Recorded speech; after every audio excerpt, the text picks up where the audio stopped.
శారద గారు జై బాబా. अवतार मेहर बाबा की जय। जय। अवतार मेहर बाबा की जय। अवतार मेहर बाबा की जय। అందరికీ జై మెహర్ బాబా అండి. ఇవాళ మనం రెండు చక్కటి విషయాలు నేను అనుకున్నవి, నాకు తోచినవి బాబా విషయాలు చెప్పుకుందాం. బాబా ఏమన్నారు?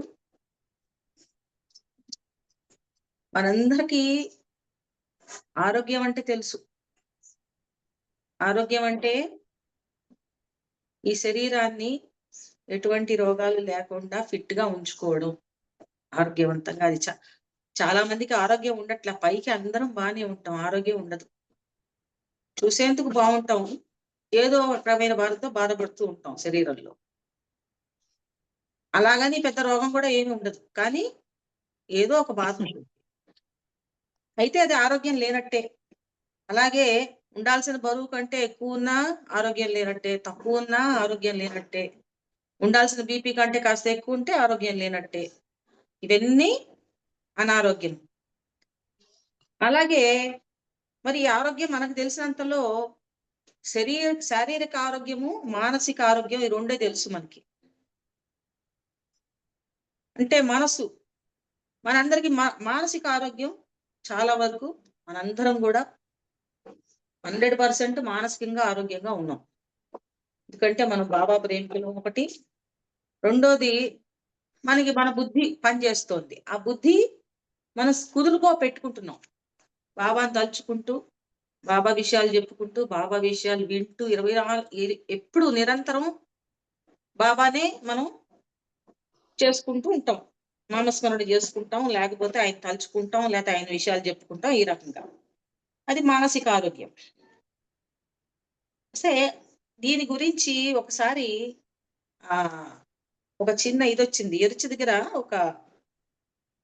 ఒక అతను వస్తాడు అనమాట. వచ్చినప్పుడు బాగా తెలిసిన వాడు, ఎరిచి కూడా బాగా తెలుసు.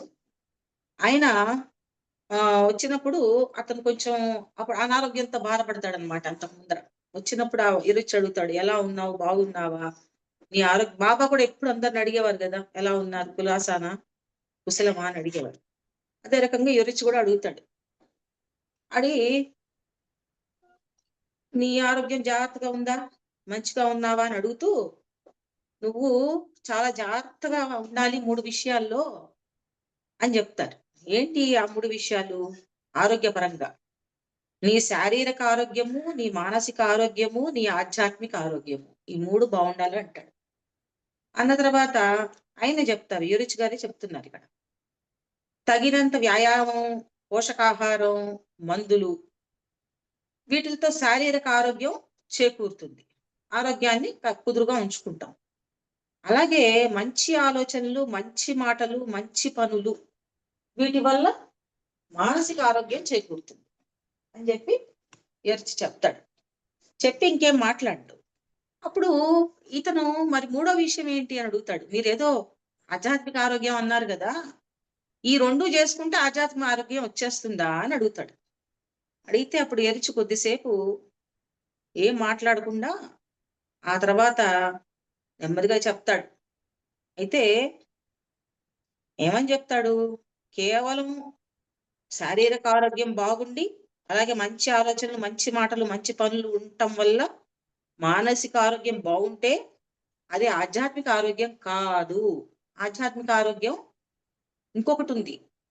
అది ఎలాగా అని అడుగుతాడు. అప్పుడు ఈయన, మరి అది ఎలా లభిస్తుంది, అది ఎలా మనం ఆరోగ్యంగా ఉంచుకోవాలి అని అడుగుతాడు.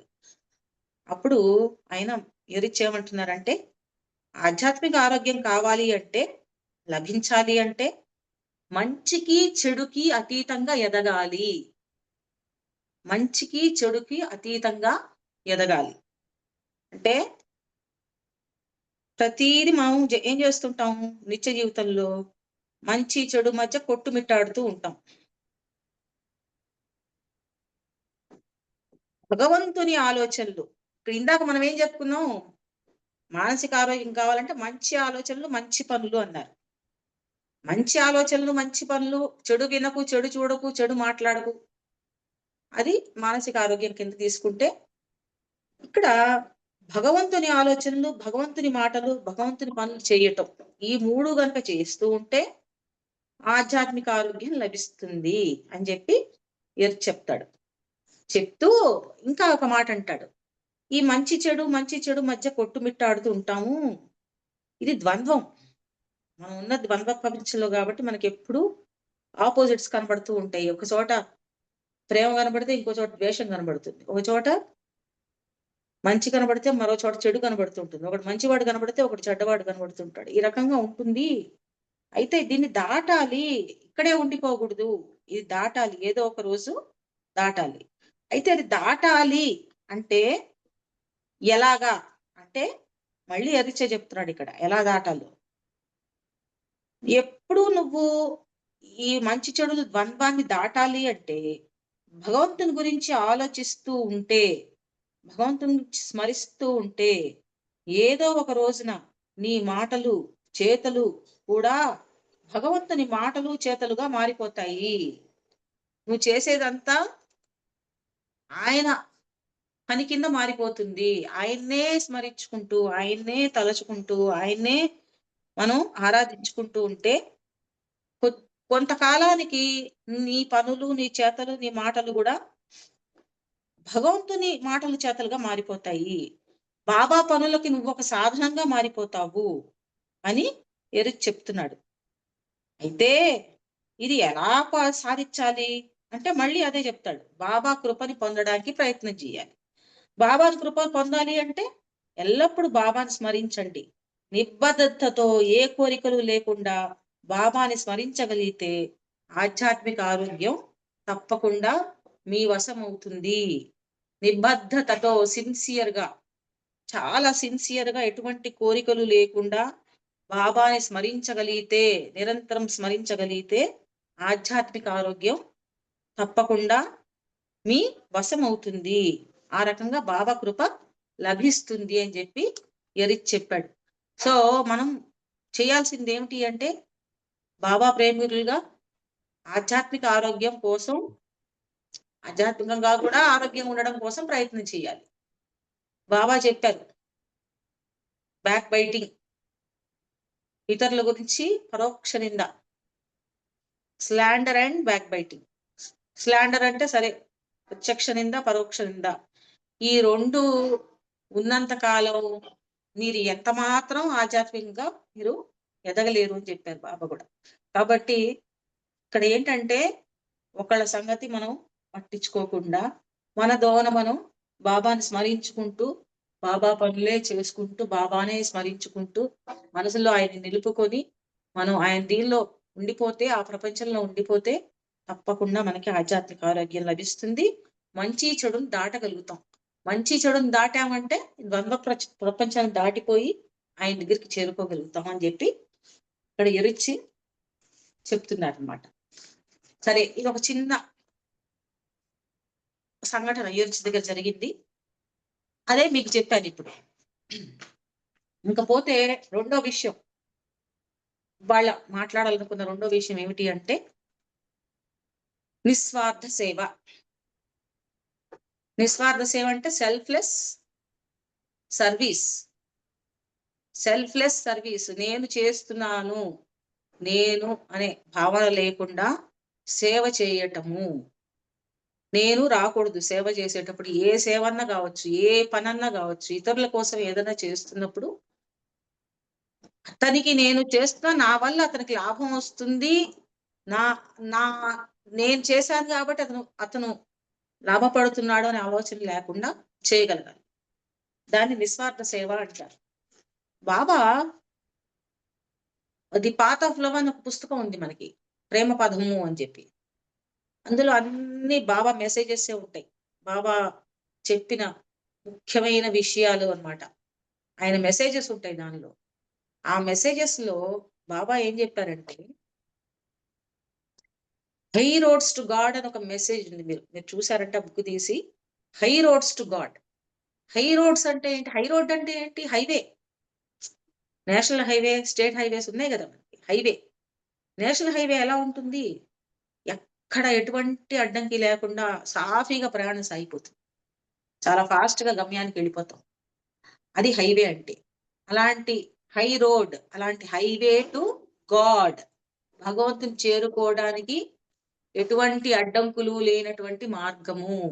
హైవే లాంటి మార్గము. రహదారి. హైవే అంటే రహదారి అన్నమాట. అటువంటి రోడ్డులో సుఖంగా ఉంటుంది ప్రయాణం. చాలా హాయిగా వెళ్ళిపోగలుగుతాం. చాలా తొందరగా వెళ్ళిపోగలుగుతాం. అది స్వయంగా ఆ భగవంతుడే వచ్చి మనకి చెప్పినటువంటి ఆహ్, high roads to highways, high roads to God అని చెప్పి ఆయన చెప్పాడు. బాబా చెప్పారు. అందులో ఆయన ఒక ఆహ్, 10 విధాలుగా ఎలా చేరొచ్చు భగవంతుడిని అని చెప్పి పాయింట్స్ ఉన్నాయి దానిలో ఆ మెసేజ్. అందులో ఒకటి ఈ నిస్వార్థ సేవ. నిస్వార్థ సేవ ద్వారా అసలు నీకు భగవంతుడు అంటే ఎవరో తెలియకపోవచ్చు. బాబా తెలియకపోవచ్చు. అసలు భగవంతుడు ఉన్నాడా లేదా నమ్మకపోవచ్చు. భగవంతుడు లేడని కూడా నువ్వు ఒప్పుకోవచ్చు. కానీ ఇటువంటి నిస్వార్థ సేవ చేసే వ్యక్తి తప్పకుండా భగవంతుడిని చేరుకుంటాడు. అది అక్కడ అర్థం.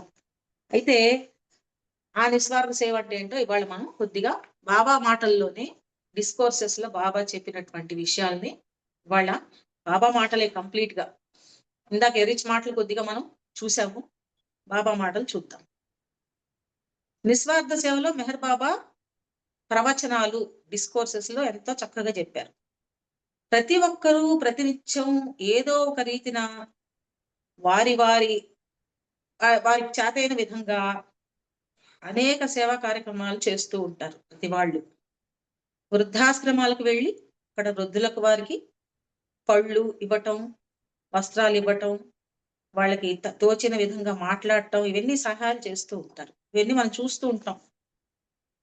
ఎప్పుడంటే ఏదో వాళ్ళ పెళ్లి రోజునో, వాళ్ళ పుట్టినరోజునో, లేకపోతే ఒక రిపబ్లిక్ డే రోజునో, ఇండిపెండెన్స్ డే రోజునో ఇలాంటివన్నీ చేస్తూ ఉంటారు కార్యక్రమాలు. అలాగే కారులో వెళ్తుంటే మనం భిక్షం అడిగేవాడికి కూడా చేతైనట్టు ఏదో మనం ఇస్తూ ఉంటాం. రూ. 10, రూ. 20 అలా ఇస్తూ ఉంటారు. చలికాలంలో రోడ్డు మీద పడుకున్న వాళ్ళకి రగ్గులివ్వటం, మరి ఎండాకాలంలో చలివేంద్రాలు, ఇవన్నీ కూడా అటువంటి కార్యక్రమాలే. ఇలా ఎవరికి తోచినట్టుగా వారి శక్తిననుసరించి నిస్వార్థంగా అనేక సేవలు అందజేసేవారు మనకెంతో మంది కనబడుతూ ఉంటారు. మన పన్నగేశ్వరరావు గారి ఇంట్లో క్రిస్మస్ రోజున ఆయన ఇంట్లో ప్రతి సంవత్సరం పొద్దున్న నగర సంకీర్తన ఉంటుంది. ఒకప్పుడు 5-6 ఉండేది. ఇప్పుడు 6-7 అనుకుంటా. అయితే ఆ టైంలో వెళ్తే మనం ఆ క్రిస్మస్ రోజున రోడ్ల మీద ఎంతమంది, సికింద్రాబాద్‌లో ఎంతమంది రోడ్ల మీద పడుకొని ఉంటారో. ఆ రోడ్డు పక్కన, ఫుట్‌పాత్‌ల మీద, షాపుల కింద అలా పడుకున్న వాళ్ళకి కొంతమంది ఇవ్వడం కూడా నేను నా స్వయంగా చూశాను. కంబళ్ళు కప్పేసి వెళ్ళిపోతారు సైలెంట్‌గా. నేనిస్తున్నాను అనే ఫీలింగ్ లేకుండా అలా కప్పేసి వెళ్ళిపోతారు. వాడికి తెలియకూడదు ఎవరిచ్చారో కూడా. ఎవరికిస్తున్నారో మనకి తెలీదు. అలా చేస్తూ ఉంటారన్నమాట. అది చాలా గొప్ప విషయం. అయితే ఇలా చేసేవాళ్ళు కొంతమంది వ్యక్తిగతంగా చేస్తారు. కొంతమంది ఒక టీమ్ లాగా చేస్తూ ఉంటారు. ఒక నలుగురు, ఐదుగురు కలిసి చేస్తూ ఉంటారు. ఇదిగో ఇలా చేస్తున్న వారిని, అలా చేస్తున్న వారి గురించి బాబా ఏమన్నారో జాగ్రత్తగా వినండి ఇప్పుడు. కర్మయోగి బాబా చెప్తున్నారు ఇక్కడ డిస్కోర్సెస్‌లో. కర్మయోగి స్వార్థంతో ఏ పని చెయ్యడు. కర్మయోగి అంటేనే అర్థం ఏమిటంటే యోగి. అతను చేసే పని ఏది కూడా అతనికి కర్మయోగి. అతను చేసే కర్మలేవి కూడా అతనికి అంటుకోవు. కర్మయోగి. ఆ కర్మయోగి స్వార్థంతో ఏ పని చేయడు. తాను చేసే సేవ ద్వారా ఎలాంటి ప్రతిఫలాపేక్ష ఆశించడు. ఏమి తనకేమొస్తుంది అనే ఆలోచన ఉండదు. ఇది చేయడం వల్ల నాకు ఇది కావాలి అనే ఆశ ఉండదు, కోరిక ఉండదు. కర్మయోగి తన జీవితాన్ని నిస్వార్థ సేవతో గడుపుతాడు. తను ఎవరి నుండి ఏమీ ఆశించని జీవితం గడుపుతాడు. ఇంతకీ కర్మయోగి అంటే ఎవరు?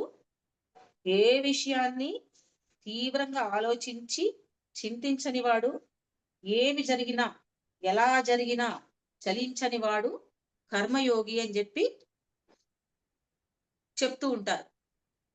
బాబా చెప్తున్నారు ఇక్కడ, ఇలా చెప్తూ ఉంటారు ఇతని గురించి అని చెప్తున్నారు బాబా. అయితే నిస్వార్థ సేవను ఒక ఆధ్యాత్మిక అవగాహనతో చేయాల్సిన అవసరం ఉంది అని బాబా చెప్తున్నారు. ఒక నిస్వార్థ సేవ చేసేటప్పుడు గూడా ఒక ఆధ్యాత్మిక అవగాహనతో చేయాలిట అని బాబా చెప్తున్నారు.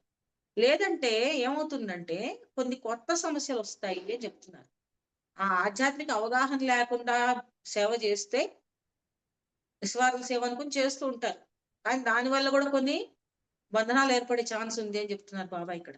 అది ఎలాగా? మన సమాజంలో ఎందరో మంచివాళ్ళు, దయార్ద్ర హృదయులు, పలు సామాజిక సంస్థల ద్వారా అనేక మంది ప్రజలకు ఉపయోగపడే రీతిలో ఎన్నో సేవా కార్యక్రమాలు చేపడుతున్నారు. అయితే ఆ కార్యక్రమాలు ఎలా జరుగుతున్నాయి?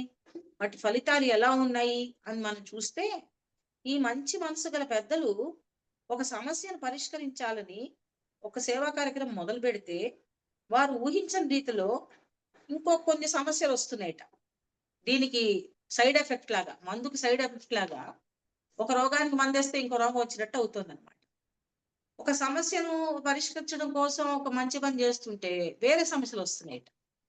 అది ఎలా ఉంటుందో ఆయనే చెప్తున్నారు వినండి. దాన్ని ఒక చిన్న ఉదాహరణతో చెప్తున్నారు బాబా. ఎందుకంటే మనకు అర్థం అవ్వటం కోసం. ఆ విధంగా వాళ్ళేమవుతున్నారంటే ఇంకొన్ని సమస్యలు సృష్టిస్తున్నారు. సమస్యల సృష్టికి ఆద్యులవుతున్నారు అని చెప్పారు బాబా. కొన్ని చీమలు ఒక వ్యక్తి మీదకి పాకాయనుకోండి. అందులో ఒక చీమ అతడిని కుట్టింది.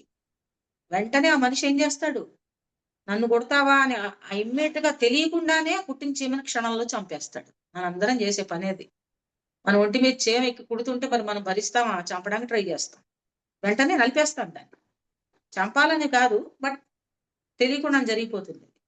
అంతేగాడు తనకు తెలియకుండానే ఆ కుట్టిన చీమతో పాటు ఉన్న ఇతర కొన్ని చీమల్ని గూడా దులిపేసుకుంటాం. చంపేస్తాం. ఆ దులుపుకునే క్రమంలో చంపేస్తాం. నిజానికి ఇతర చీమలు అతన్నేమి చేయలేదు. అతన్నేం చేయలేదు. అయినా ఒక చీమ కుట్టిన దానికి మరికొన్నిటిని గూడా చంపేస్తున్నాడు తెలియకుండానే. ఇది మనందరికీ అనుభవమే. బాబా చెప్తున్నారు చూడండి ఎంత నీట్‌గా చెప్పారో. అదే విధంగా ఒక సమస్య పరిష్కారం కోసం ఒక సేవ చేస్తున్నామని చేస్తున్నప్పుడు, మరికొన్ని సమస్యలకి వీళ్ళు తెలియకుండానే ఆజ్యులవుతున్నారు. ఈ చీమ ఉదాహరణ లాగానే ఒక చీమను పుట్టినందుకు దాన్ని చంపాలనుకుంటున్నాం, లేకపోతే దాన్ని వదిలించుకోవాలనుకుంటాం. కానీ ఇతర చీమలను కూడా చంపేస్తున్నాం. అదే రకంగా ఇలా జరుగుతుంది అని బాబా చెప్తున్నారు. ఇది ఇదే విధంగా ప్రజాసేవ చేస్తున్నామని భావించే చాలా మంది ఇలాంటి చిక్కుల్లో ఇరుక్కునే అవకాశం ఎంతో ఉంది. వారు నిస్వార్థంగానే చేస్తుండొచ్చు సేవ. కానీ నిస్వార్థ సేవ ఎలా ఉంటుందనే ఆలోచన, అవగాహన వాళ్ళకి తెలీదు. ఉత్సాహంగా వాళ్ళేదో మొదలుపెట్టారు. ఏదో చెయ్యాలి, చెయ్యాలి మొదలుపెట్టారు. కానీ అది ఎలా ఉంటుందని వాళ్ళకి ఐడియా లేదు. దానివల్ల కొన్ని కొత్త సమస్యలు వస్తాయనే ఐడియా గూడా లేదు వాళ్ళకి. జీవితం పట్ల సంపూర్ణ అవగాహన ఉన్నట్లయితే, నిస్వార్థ సేవలందించే వారికి ఎలాంటి కొత్త సమస్యలు తలెత్తవు. అంటే అవగాహన, అవేర్‌నెస్. ఆ అవేర్‌నెస్ ఏంటి? జీవితం పట్ల లేతే ఆధ్యాత్మిక అవగాహన ఫస్ట్‌లో చెప్పారు బాబా. ఆధ్యాత్మిక అవగాహన అవసరం అని చెప్తున్నారు. నిస్వార్థ సేవతో పాటు ఆధ్యాత్మిక అవగాహన అవసరము. అది ఉన్నప్పుడే నిస్వార్థ సేవ రాణిస్తుంది అని చెప్తున్నారు. అయితే ఇక్కడ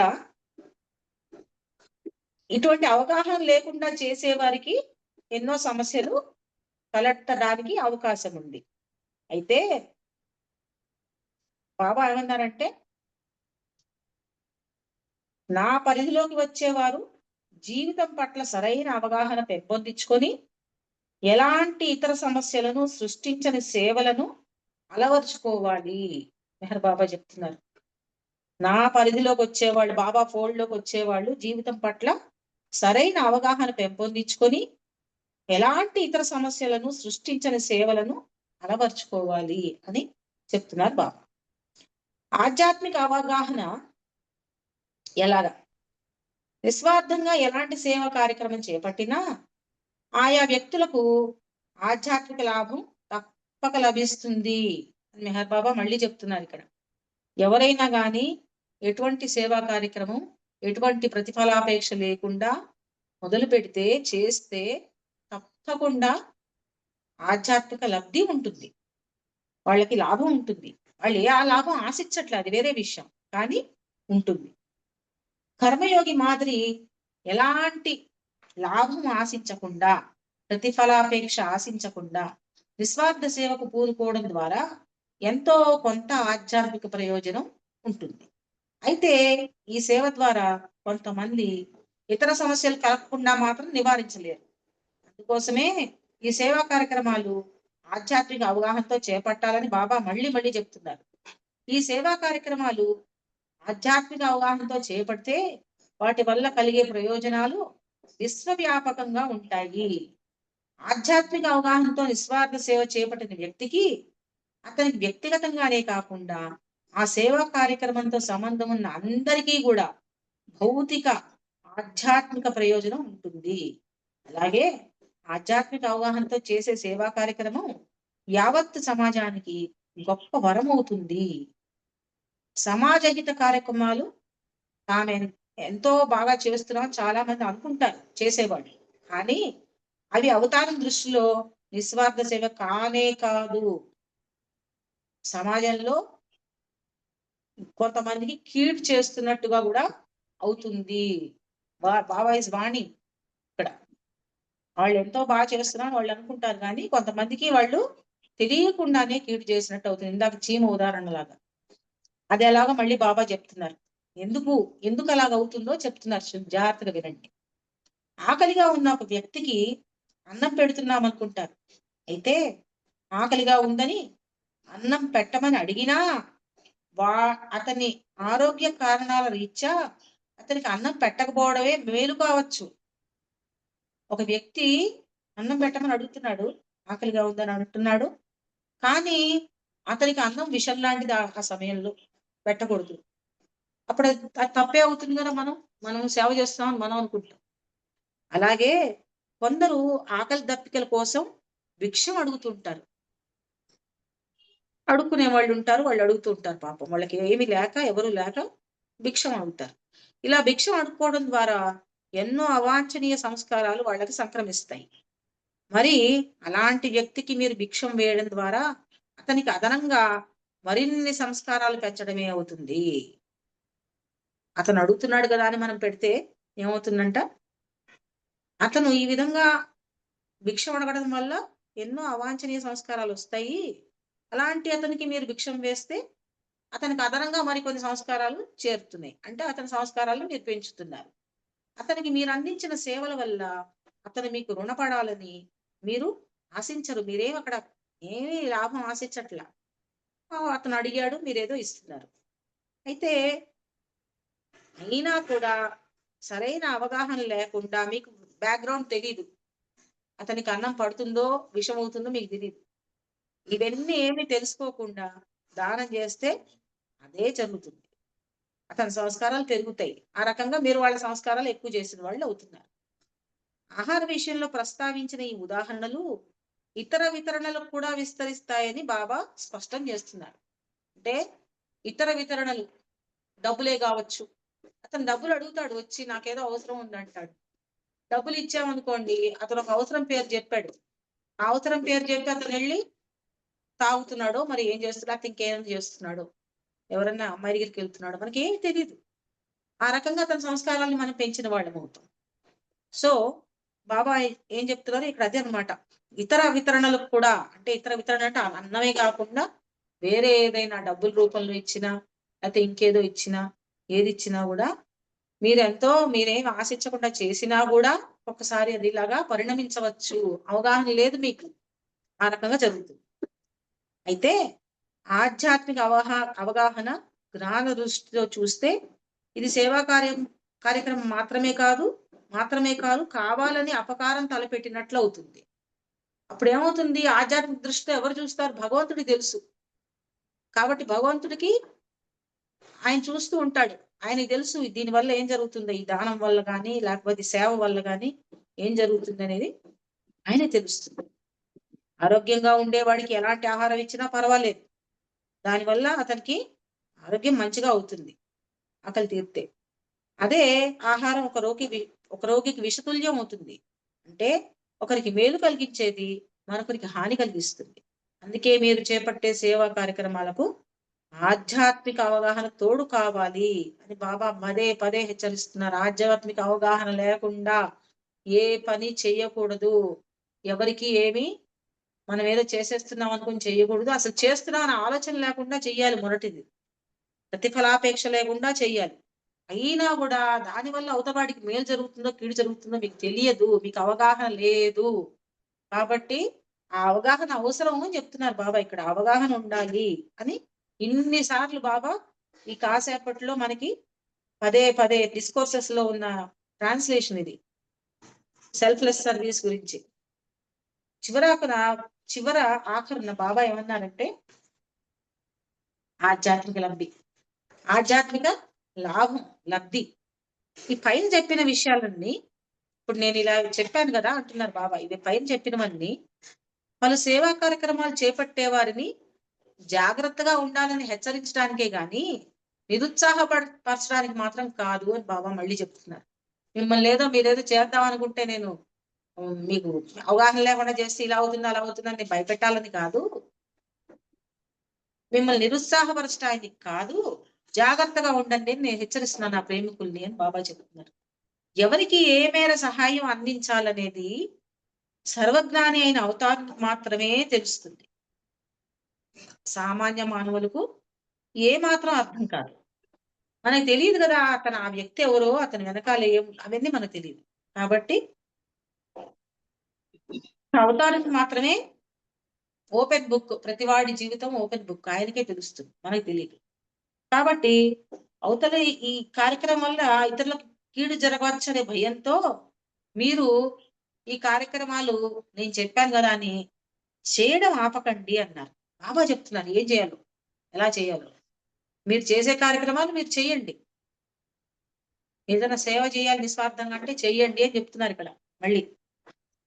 అయితే అవగాహన ఉండాలన్నారు ఇందాక. ఇప్పుడు ఏం చెప్తున్నారు చూద్దాం.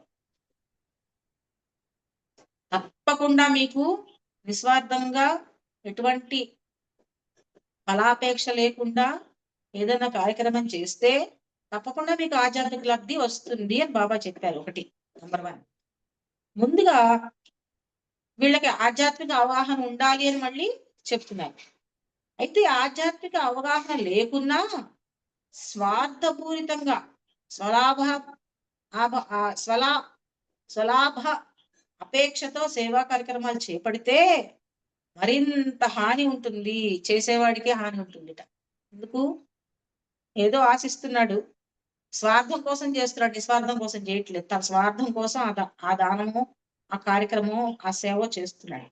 నీవు అందించే సహాయం ద్వారా అవతలి వ్యక్తి నిన్ను జీవితాంతం మరిచిపోకుండా చిరస్మరణీయంగా గుర్తు పెట్టుకోవాలని ఆశించడం. అవతల వాడు నేను చేసిన దానికి కృతజ్ఞతాపూర్వకంగా ఉండాలి, 24 గంటలు నాకు నన్ను గుర్తు పెట్టుకోవాలి, జీవితాంతం గుర్తు పెట్టుకోవాలని ఆశించడం.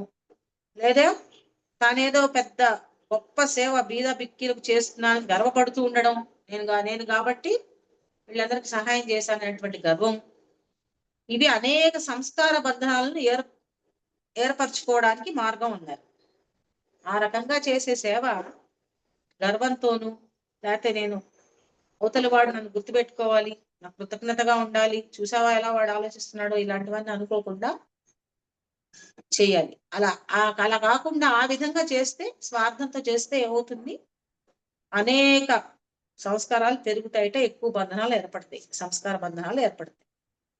ఈ విషయంలో సహాయం చేసిన వాడు, అందుకున్నవాడు ఇద్దరికీ ఆధ్యాత్మికంగా నష్టం కలుగుతుంది అని బాబా అన్నారు. ఆ విధంగా చేస్తే అవతల వాడు నన్ను గుర్తుపెట్టుకోవాలని చేయటం, లేకపోతే గర్వపడుతూ చేయటం, ఈ రెండిటి వల్ల ఇచ్చిన వాడికి తీసుకున్న వాడికి ఇద్దరికి కూడా బైండింగ్స్ ఏర్పడతాయి, సంస్కారాలు ఎక్కువ అవుతాయి. అయితే మెహర్ బాబా రాసిన గాడ్ స్పీక్స్ లో మనకి ఏం చెప్పారు? మంచి సంస్కారాలని ఏమో గోల్డెన్ చైన్ తో పోల్చారు, బంగారు సంకెళ్ళు. మంచి సంస్కారాలు బంగారు సంకెళ్ళు, చెడు సంస్కారాలు ఇనుప సంకెళ్ళు. ఆధ్యాత్మిక ప్రగతికి రెండు కూడా, మంచి చెడు రెండు కూడా ప్రతిబంధకమే. మంచి కర్మలు బాగా చేసేసి బాగా ఆ బంగారు సంకెళ్ళు తగిలించుకొని మళ్ళీ కొడతాం, అది అనుభవించడానికి, మంచి అనుభవించడానికి.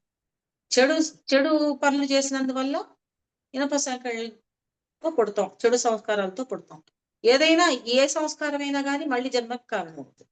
ఇది మనకి బాబా చెప్పిన విషయం అక్కడ. ఆ విధంగా ఏ పని చేసినా నేను చేస్తున్నాను అనుకోవడం వల్ల ఇదంతా కూడా వస్తుంది. అయితే ఇక్కడ బాబా చెప్పిన అవగాహన ఏమిటి? దాని నుంచి మనం ఆధ్యాత్మిక అవగాహన అని బాబా చెప్తున్నారు. అది ఏమిటో చివరికి మనకు తెలుస్తుంది. చివరిలో నాకు అర్థమైంది నేను చెప్తా. అయితే బాబా ఇక్కడ ఏమంటున్నారంటే, అతనికి నేను సేవ చేస్తున్నాను, మంచి చేస్తున్నాను అనే అహంకారాన్ని పెంచుకోకండి. అతని సేవ చేసేందుకు నాకు అతను ఒక చక్కని అవకాశం ఇచ్చాడు అనుకోండి, ఆ విధంగా భావించండి అని చెప్పి బాబా చెప్తున్నారు. ఈ ఆలోచనల ద్వారా క్రమంగా మీలో నిర్లిప్తత, వైరాగ్యం ఏర్పడుతుంది. అంటే అతనికి మనం చేసే సేవ వల్ల వాడు నా వల్ల లాభపడుతున్నాడు అనుకోకుండా, నాకు అతను మంచి అవకాశం ఇచ్చాడు ఈ రకంగా సేవ చేసుకోవడానికి అనే ఆలోచనతో మనం చేయగలిగితే క్రమక్రమంగా మనకి వైరాగ్యం, నిమిత్త మాత్రులం అవడం మొదలు పెడతాం.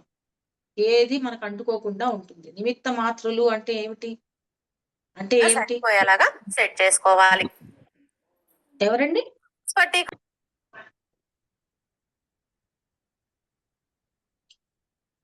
అన్మ్యూట్ చేసుకోండి ప్లీజ్. అలా నిమిత్త మాత్రులు అవ్వగలిగితే కర్మల వల్ల ఏర్పడే బంధనాల నుంచి విముక్తులవుతారు. మీరు చేసే పని వల్ల మీకు బంగారు సంకెళ్ళు రావు, ఇనుప సంకెళ్ళు కూడా రావు. ఇలాంటి భావనతో చేసే నిస్వార్థ సేవ సాధకుడిని తమ జీవిత గమ్యమైన భగవదైక్యానికి చేరువ చేస్తుంది అని బాబా చెప్పారు. చివర్లో బాబా చెప్పారు, చూశారు కదా ఆన్సర్. మనకి అవగాహన అంటే ఏమిటో, నేను చేస్తున్నాను అనుకోవడం అది అహంకారం పెంచుతుంది. అలాగే అతనికి చేశాను, నా వల్ల అతనికి లాభం కలుగుతోంది, ఇలాంటి ఆలోచనలు ఉండడం వల్ల సంస్కారాలు ఏర్పడుతున్నాయి. అతనికి మీకు ఇద్దరికి కూడా వీఆర్ బౌండ్ బై దోస్ సంస్కారాస్. కాబట్టి అవన్నీ లేకుండా నెమ్మదిగా నిమిత్త మాత్రులుగా, అంటే ఇది నేను చేయటం లేదు, మనం కాదు చేసేది. అందుకనే ఏం చేసినా బాబా పేరు మీద చేయగలిగితే బాబా చేయిస్తున్నాడు, మనం బాబా పని చేస్తున్నామని కూడా మనం అనుకోకూడదు. బాబా పని మనం ఏం చేయగలం అసలు? ఎప్పుడు రామకృష్ణ గారు ఒక మాట చెప్తుండనా, నేను మొదటి నుంచి గత 30 ఏళ్ల నుంచి వింటున్నా. ఆయన మాట్లాడేటప్పుడు ఇప్పుడు 5-6 సార్లు విన్నాను ఆ మాట. నేను ఏమని చెప్తారు, మనం బాబా వర్క్ చేస్తున్నాం అని గర్వపడుతూ ఉంటాం. అది కూడా ఉండకూడదు. ఎందుకు ఉండకూడదు?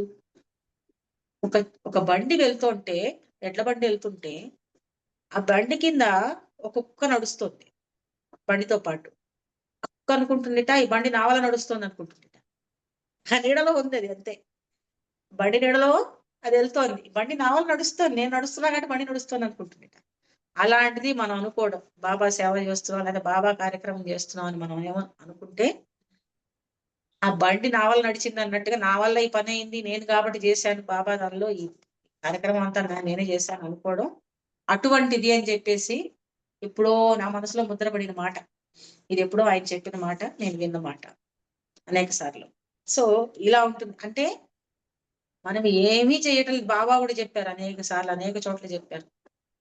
Think that it is Baba eating, think that it is Baba talking, think that it is Baba sleeping, think that is Baba watching the TV, think that it is Baba doing the wrong thing, think that it is Baba doing the right thing. ఏదన్నా మీరు మంచి చేశారో చెడు చేశారో ఏం చేసినా నేను చేస్తున్నాను అని కాదు, బాబా చేస్తున్నాడు అనే భావన పూర్తిగా వచ్చేసింది అనుకోండి, అంటే అది మంది కాదు. ఇంకా మనకి ఏ కర్మలు అంటావు, భగవంతుడు చేస్తున్నాడు, మనం కాదు ఏది చేసేది.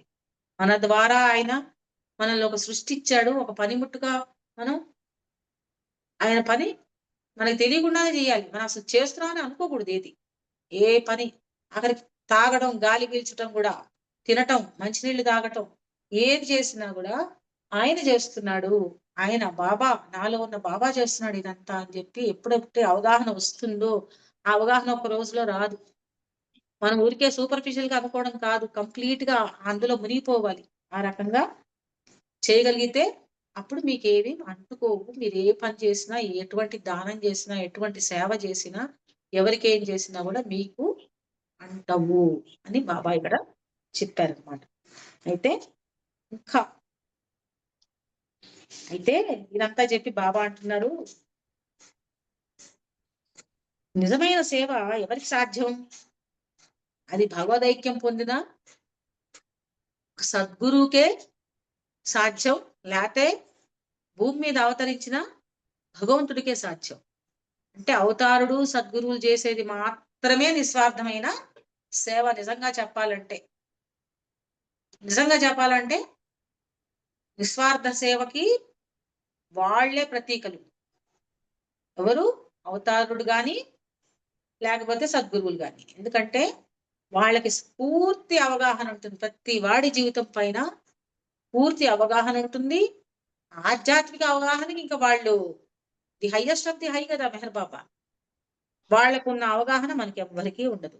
కాబట్టి వాళ్ళకి అందరిది తెరిచిన పుస్తకం కాబట్టి వాళ్ళు ఏం చేసినా అది మనందరి మంచి కోసమే చేస్తున్నారు. మన మన సేవ చేసుకునేది నిజంగా మానవాళికి సేవ చేసేది కేవలం అవతారుడు మాత్రమే, సద్గురువులు మాత్రమే.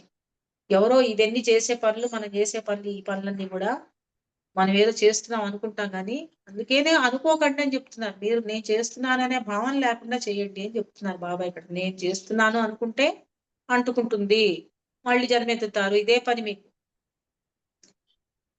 మీరు నేను చేశాను, నా వల్ల వాడు లాభపడ్డాడు అనుకుంటే ఏమవుతుంది? ఆ లాభం మళ్ళీ పొందడం కోసం మనం పుడతాం. ఆ లాభం అతనేమో అప్పు తీర్చుకోవడానికి, రుణం తీర్చుకోవడానికి మళ్ళీ పుడతాడు. జన్మిక కారణాలు ఏమిటి? శత్రుత్వము, రుణము, హత్య అని చెప్తారు. షిరిడి సాయిబాబా చెప్పిన మాటల్లో ఒక మనిషికి జన్మ రావడానికి కారణం ఏమిటంటే శత్రుత్వం ఉంది ఇంకొకటితో.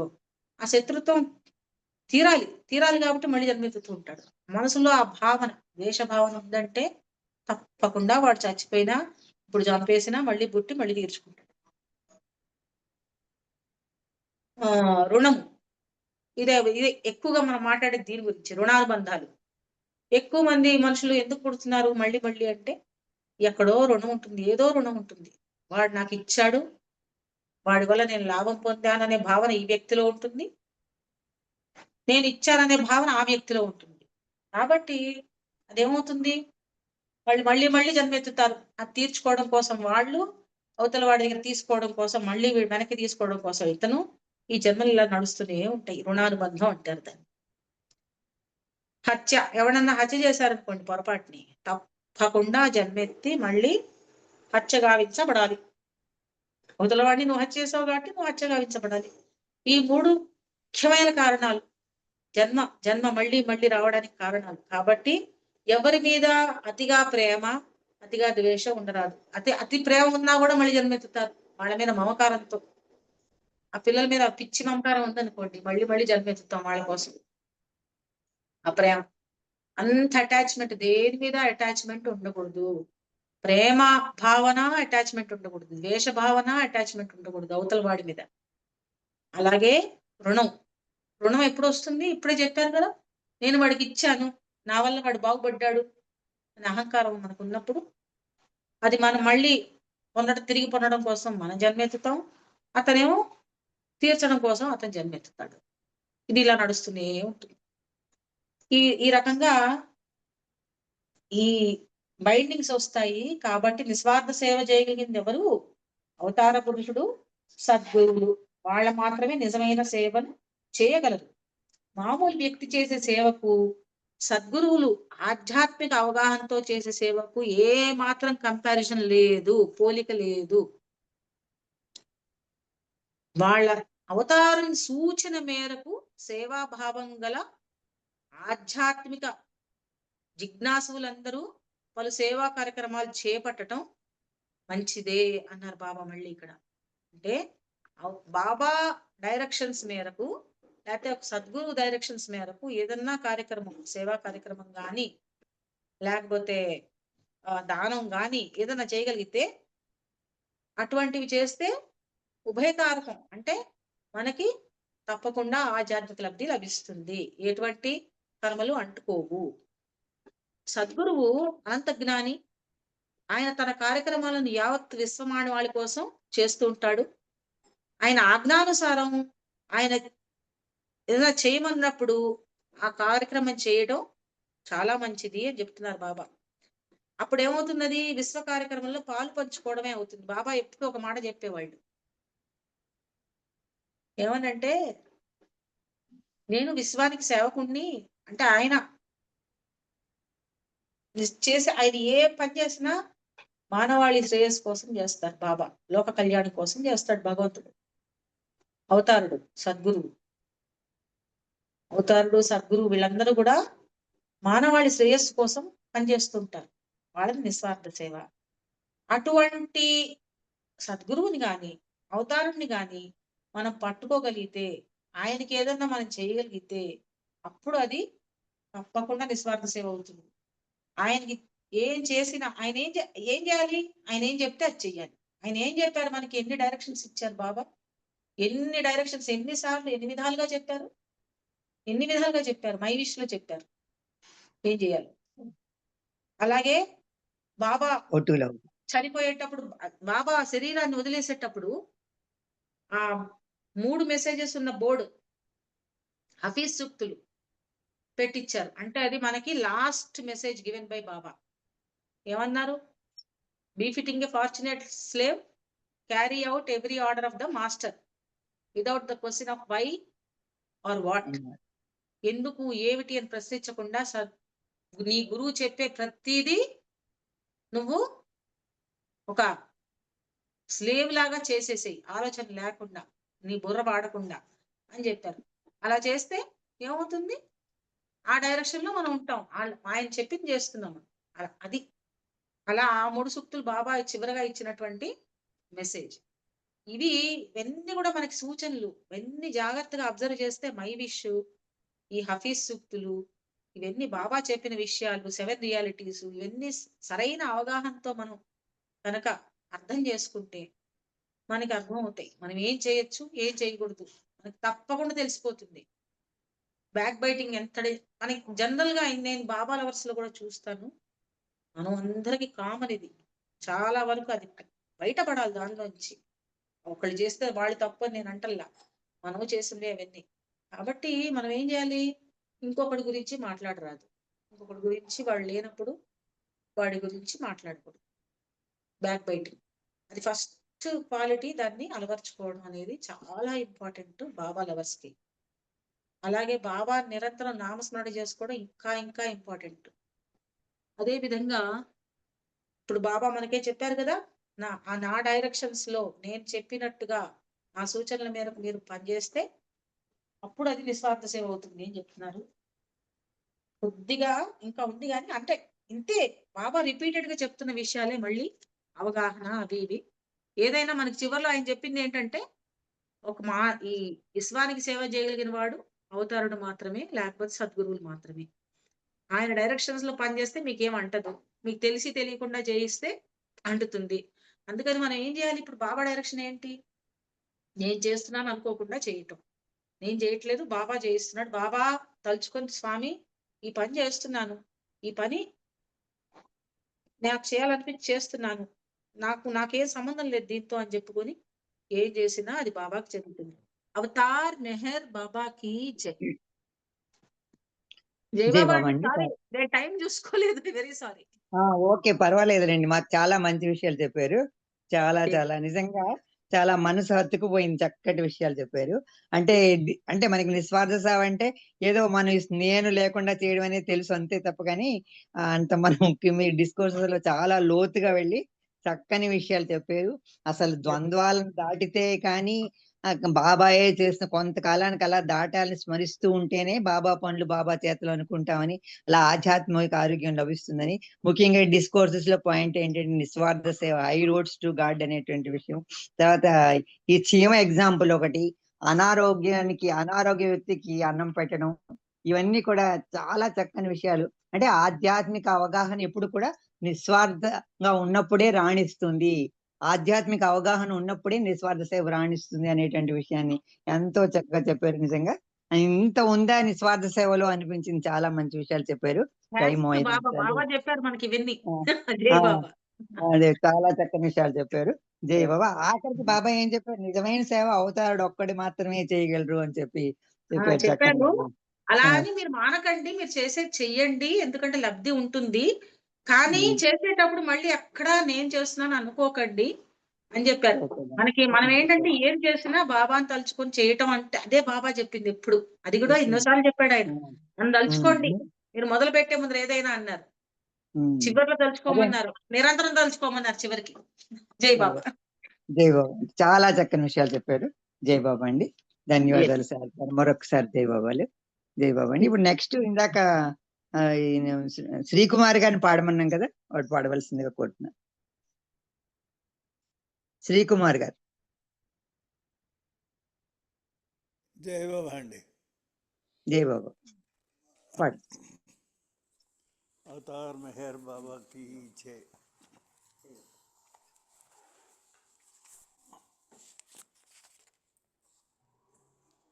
షహరియారు షిరీను బానుల నోము పంటగను మెహరు బాబా మౌనావతారుడు మహిజనించెను మేలు కొల్పగను, మహిజనించెను మేలు కొల్పగను.